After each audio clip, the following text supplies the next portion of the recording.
बिस्मिल्लाहिर्रहमानिर्रहीम my dear friends, अस्सलाम वालेकुम जी। उम्मीद है आप ठीक होंगे। अच्छा, आज हमने डिस्कस करना है disruptive impulse control and conduct disorders को। आज हम जो है वो इनकी मेन खसूसियात देखेंगे कि बेसिकली इन तमाम डिसऑर्डर्स की ये जो एक DSM-5 TR में या DSM-5 में एक मेजर कैटेगरी है, एक चैप्टर है disruptive impulse control and conduct disorders के नाम से। तो इन तमाम इसमें कौन-कौन से डिसऑर्डर्स हैं और इन तमाम डिसऑर्डर्स की मेन खसूसियात क्या हैं? यानी इसमें बेसिकली मसला क्या होता है पेशेंट के साथ, पेशेंट की मेजर खसूसियात क्या होती हैं? क्योंकि जब आपको पेशेंट की मेजर खसूसियात का पता चल जाएगा कि इस चैप्टर की जो मेजर अलामात है पेशेंट्स में, वो क्या हैं, तो आपको ये तमाम डिसऑर्डर्स जो हैं वो बआसानी जो है वो आप याद भी हो जाएँगे, आप समझ भी जाएँगे और लिखने के काबिल भी हो जाएँगे। तो आपको किसी भी चैप्टर को स्टार्ट करने से पहले आपको पहले ये देखना होता है कि इस चैप्टर में, क्योंकि जितने भी किसी भी चैप्टर में जितने भी डिसऑर्डर्स होंगे, उनकी मेजर खसूसियात जो है वो ऑलमोस्ट जो है वो मिलती-जुलती होंगी या सेम होंगी। तो उनमें फ़र्क क्या होगा? या सेवेरिटी का फ़र्क होगा या टाइमलाइन का फ़र्क होगा या किसी और इस तरह की छोटी-मोटी चीज़ का फ़र्क होगा। जो मेजर खसूसियात होंगी, वो एक जैसी होंगी।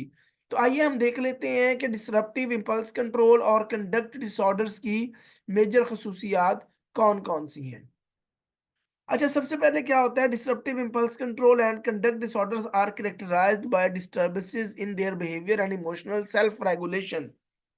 यानी ये वो लोग होते हैं, इन डिसऑर्डर्स की जो मेन खसूसियात हैं, ये वो लोग हैं जो अपने बिहेवियर को कंट्रोल करने में जिनको मसला पेश आ रहा होता है। और इनके बिहेवियर जो हैं वो दूसरों के लिए नाकाबिले कबूल होते हैं। मसलन अब इनके बिहेवियर ही ऐसे होते हैं कि यही ये सही तरीके से जो है वो उसको नहीं कर पाते, तो इसीलिए इनको जो है वो प्रॉब्लम्स इनको भी प्रॉब्लम्स आ रहा होता है अपने बिहेवियर्स को कंट्रोल करने में, क्योंकि इनके बिहेवियर सोशली अप्रोप्रिएट नहीं होते, ठीक है? और उन चूँकि ये वो गलत बिहेवियर्स होते हैं और दूसरों को नुकसान पहुँचाने वाले होते हैं, लिहाज़ा होता क्या है बेसिकली कि वो दूसरों के लिए भी नाकाबिले कबूल होते हैं। अब ये किस तरह के बिहेवियर्स होते हैं इनमें? फॉर एग्ज़ाम्पल, ये दूसरों को नुकसान पहुँचा रहे होते हैं, ये हर काम जल्दी में कर रहे होते हैं, ये बगैर सोचे-समझे बोल रहे होते हैं, ये बगैर सोचे-समझे कर रहे होते हैं। ये जो तमाम चीज़ें हैं बेसिकली ये इनकी बेसिक खसूसियात हैं इन डिसऑर्डर्स की, या you can say that these are the major characteristics और major symptoms of a, these disorders as well. और ये दूसरी एक सबसे जो इम्पोर्टेंट बात है, वो ये है कि ये अप्रोप्रिएट तरीके से अपने बिहेवियर्स को मैनेज नहीं कर पाते और इनके तमाम बिहेवियर्स जो हैं वो सोशली अप्रोप्रिएट नहीं होते, यानी सोसाइटी से मुतसादम होते हैं, सोसाइटी के नॉर्म्स, रूल्स, रेगुलेशंस के मुताबिक नहीं होते।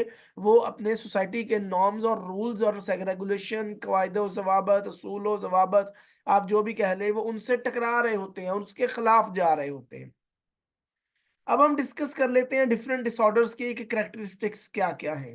ये हम एक शॉर्ट सा इसका ओवरव्यू लेंगे, उसके बाद फिर हम जो है वो अगले लेक्चर्स में इंशाल्लाह वन बाय वन जो है वो अच्छे तरीके से इन चीज़ों को पढ़ना स्टार्ट करेंगे, तमाम डिसऑर्डर्स को, फिर वन बाय वन उसका क्राइटेरिया भी देखेंगे।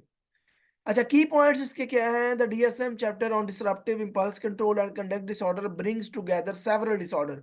अब इसमें बहुत सारे डिसऑर्डर्स आ जाते हैं, जैसे मैंने आपको बताया कि ये disruptive impulse control and conduct disorder, this is the major category, ठीक है, मेजर चैप्टर नेम। अब उसमें कौन कौन से डिसऑर्डर आ जाएंगे? Oppositional defiant disorder, conduct disorder, intermittent explosive disorder, pyromania and kleptomania वगैरह इसके इसके अंदर जो है वो आ जाएंगे। अब सबसे पहले क्या होगा? कंडक्ट डिसऑर्डर की बात कर लेते हैं। कंडक्ट डिसऑर्डर यानी सीडी, ये क्या होता है? Presents itself through a repetitive and persistent pattern of behaviour in which the basic rights of others and major age appropriate norms are violated. अब इसमें क्या होता है कि कंडक्ट डिसऑर्डर में का शिकार जो भी शख्स होगा, बच्चा होगा या जो भी फर्द होगा, वो दूसरों के राइट्स को जो है वो वायलेट करेगा, मेजर एज अप्रोप्रिएट नॉर्म्स को जो है वो फॉलो नहीं करेगा। यानी वो बार बार इस तरह के बिहेवियर्स कर रहा होगा कि जिससे दूसरों को तकलीफ पहुंच रही होगी, दूसरों के जो हकूक हैं उनको पामाल कर रहा होगा, उनके राइट्स को जो है वो हर्ट कर रहा होगा और उसकी एज के मुताबिक जो उसको नॉर्म्स हैं, जो उसके रूल एंड रेगुलेशन उसको फॉलो करने चाहिए, वो नहीं कर रहा होगा। आगे आ जाता है oppositional defiant disorder. Oppositional defiant disorder में क्या होगा जी? Involve pattern of anger, irritability, argumentativeness and defiant behaviour and vindictiveness. Unlike conduct disorder, children with ODD are not aggressive toward people, animal or things. अब इसमें क्या होता है basically कि ये जो लोग होते हैं ये गुस्सा शो कर रहे होते हैं, बहुत ज्यादा इरिटेबल मूड शो कर रहे होते हैं, आर्गुमेंटेटिव बिहेवियर होता है या डेफिएंट बिहेवियर होता है इनका। उसके अलावा ये जो लोग होते हैं पोजिशनल डेफिएंट डिसऑर्डर, ये लोगों की तरफ या एनिमल या चीजों की तरफ जो है वो अग्रेसिव नहीं होते। कंडक्ट डिसऑर्डर में तो क्या करते हैं कि वो लोगों के रूल्स को पामाल कर रहे होते हैं, लेकिन ये वैसे गुस्सा शो कर रहे होते हैं। Children with ODD are not aggressive toward people, animal और थिंग्स। लेकिन जो पोजिशनल डेफिएंट डिसऑर्डर के लोग होते हैं, ये लोगों को या जानवरों को या चीजों को जो है वो हर्ट नहीं कर रहे होते, उनकी तरफ अपना गुस्सा शो नहीं कर रहे होते। जबकि कंडक्ट डिसऑर्डर में ये लोगों को, जानवरों को या चीजों को जो है वो खराब भी कर रहे होते हैं, उनको आग भी लगा रहे होते हैं। ये हम आगे चल के उनके जो है वो राइट्स है वो भी पामाल कर रहे होते हैं। ये आगे जाके जब हम डिटेल में पढ़ेंगे ना फिर आपको आइडिया हो जाएगा। आगे जाता है intermittent explosive disorder, IED is a behavioural disorder characterised by explosive outburst of anger often to the point of rage that are disappropriate to the situation at hand. यानी इसमें क्या होता है बेसिकली बहुत ज्यादा एंगर आउटबर्स्ट होता है और ये जो है ये किसी से बदला लेना या often to the point of rage, मतलब किसी से जो है वो बिल्कुल सिचुएशन के अप्रोप्रिएट नहीं होता, डिस्प्रपोर्शनेट होता है, कि जो मतलब इतनी बात भी नहीं हुई होती जितना जो है ये वावेला मचा देते हैं और ये गुस्सा और जो है वो बदला लेने की हद तक जाते हैं। पायरोमेनिया, पायरोमेनिया क्या होता है जी? इज करेक्टराइज्ड बाय इंपल्सिव और repetitive urges to deliberately set fires. इसमें क्या होता है, लोग जानबूझकर जो है वो आग लगा देते हैं और नुकसान करते हैं। Kleptomania involve N impulsive urge to stay purely for the sake of gratification। अब यहाँ में क्या होता है, sorry, urge to steal purely for the sake of gratification. इसमें क्या होता है बेसिकली लोग जो है वो चीजें चुरा रहे होते हैं, हालांकि उनको उनकी जरूरत नहीं होती, वो जस्ट अपनी एक ग्रेटिफिकेशन के लिए जो है वो चीजों को चुरा रहे होते हैं।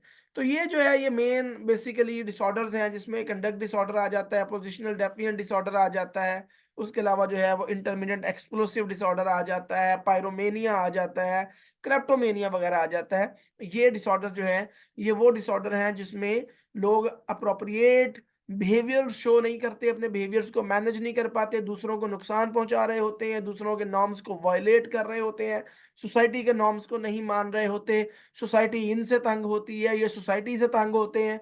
तो ये सोसाइटी से इनका सोसाइटी से तंग होने से मुराद ये नहीं कि ये कोई सोसाइटी को गलत काम कर रही होती है, बल्कि चूंकि ये गलत काम करते हैं तो सोसाइटी इनको रोकती है, तो लिहाजा ये बड़े ना जो है वो परेशान होते हैं। लेकिन चूंकि इनके बिहेवियर डिस्प्रपोर्शनेट होते हैं, डिसरप्ट होते हैं, तो इसलिए जो है ये सोसाइटी के लिए दर्द सर बने हुए होते हैं। तो ये था आज का लेक्चर। अभी जो है वो हम इतना डिस्कस करेंगे, आपको मैंने मेजर जो इसका थीम बता दिया है। आगे चल के फिर हम इंशाल्लाह ये कंडक्ट डिसऑर्डर है इसको डिस्कस करते हैं। उसके बाद जो है उसका क्राइटेरिया, टियोलॉजी वगैरह डिस्कस करेंगे, ट्रीटमेंट। उसके बाद अपोजिशनल डेफिएंट डिसऑर्डर को देखेंगे। उसके बाद हम देखेंगे जी